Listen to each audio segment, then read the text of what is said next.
جمع ہے یکم شعبان 1360 ہجری کہ جب سید ابوالعلا مودودی رحمۃ اللہ علیہ نے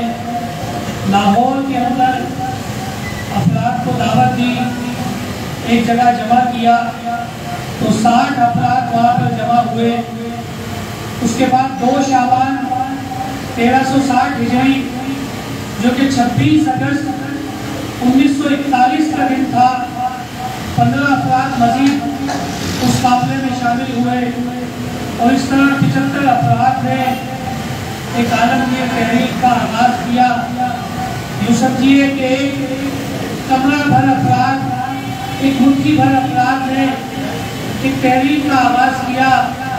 اور اس تحریک کا آغاز کہ جس کو نبی مہربان حضرت مصطفیٰ صلی اللہ علیہ وآلہ وسلم نے حجۃ الوداع کے موقع کے اوپر فرمایا تھا کہ الیوم اکملت لکم دینکم واتممت علیکم نعمتی ورضیت لکم الاسلام دینا، اور اپنے صحابہ سے پوچھا تھا اور انہیں تاکید کی تھی کہ میں نے کیا تم تک اللہ کا دین پہنچا دیا ہے؟ اس کے جواب میں صحابہ کرام رضوان اللہ علیہ اجمعین نے فرمایا تھا کہ نہ صرف آپ نے اللہ کا پیغام ہم تک پہنچا دیا ہے بلکہ اس پیغام کو پہنچانے کا حق ادا کر دیا ہے۔ اور پھر آپ نے دیکھا کہ نبی اکرم صلی اللہ علیہ وسلم کے اس دنیا سے پردہ فرمانے کے بعد حضرت ابوبکر صدیق رضی اللہ تعالیٰ عنہ نے خلافت راشدہ قائم کی، اور انہوں نے سب سے پہلے منکرین زکوٰۃ اور جو ختم نبوت کے انکاری تھے ان کے ساتھ جہاد کا اعلان کیا،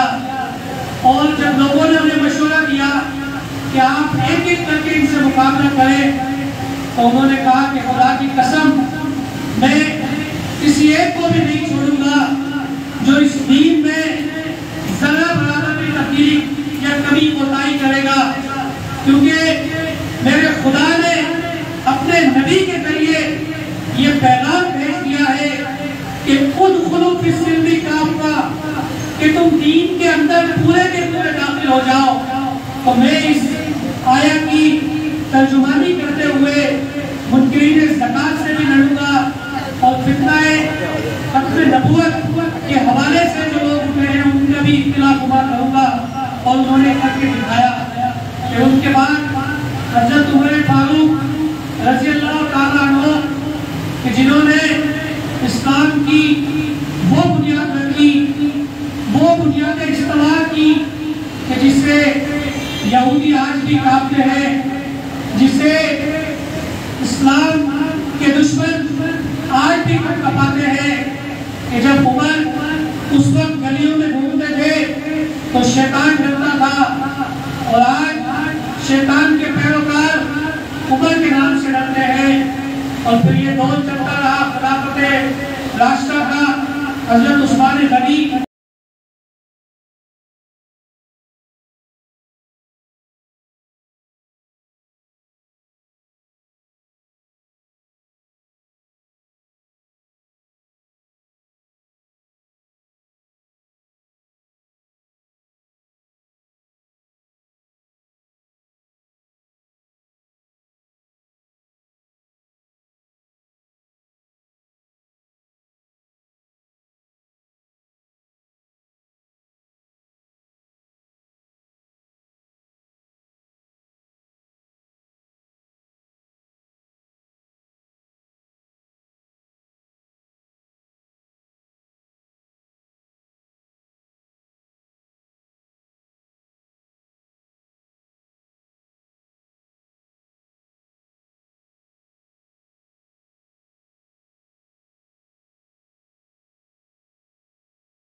اس رسی کو ہم نے چھوڑ دیا اور ہم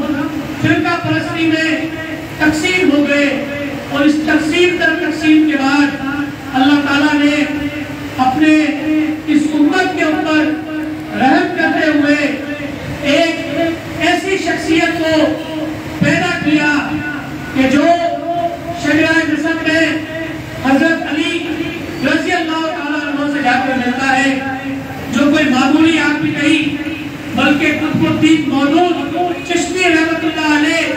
کے گھر کا ایک فرزند ہے، ان کے خاندان کا ایک چشم و چراغ ہے، جس کے لیے ایک گدی سجی ہوئی ہے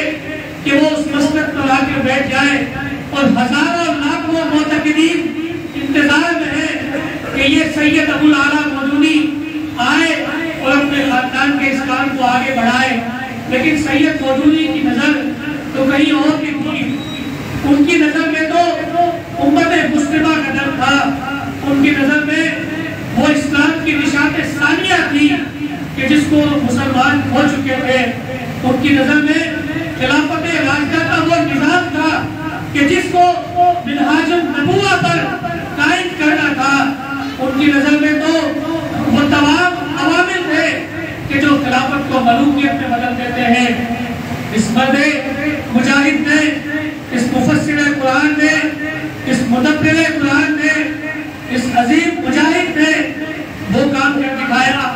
کہ 75 سال ایک مٹھی بھر افراد سے ایک ایسی تحریک قائم کر دی جو دنیا کے ہر گوشے میں قائم ہے،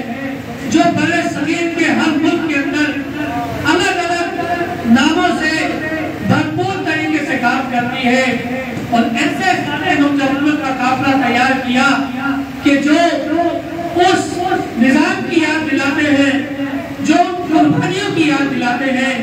جو اس دور میں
لیکن جب ایک مریض تڑپ رہا ہے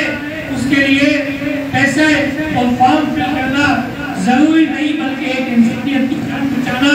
جو کہ نبی اکرم صلی اللہ علیہ وسلم کا فرمان ہے کہ جس نے ایک انسان کو بچایا اس نے پوری انسانیت کو بچائی، جو کہ اللہ کا فرمان ہے کہ ایک انسان کا خون کعبۃ اللہ کی حرمت سے زیادہ مقرر ہے، وہ اس کو نبھا رہے ہیں۔ جماعت اسلامی ہر شعبے کے اندر بھرپور طریقے سے کام کر رہی ہے، شعبہ اطفال کے اندر بچوں کی سرپرستی کر رہی ہے، خواتین کے اندر حلقہ خواتین جماعت اسلامی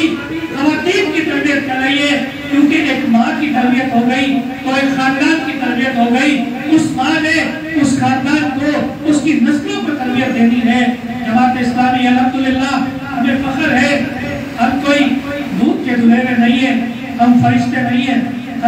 معاشرے کا حصہ ہے، خطائیں، کوتاہیاں، غلطیاں ہمارے اندر موجود ہیں، ہمارے طریقہ کار میں بھی غلطی ہو سکتی ہے، ہماری سوچ میں بھی غلطی ہو سکتی ہے، لیکن ہم اس پیغام کو، اس دعوت کو لے کے اٹھے ہیں جو انبیاء کی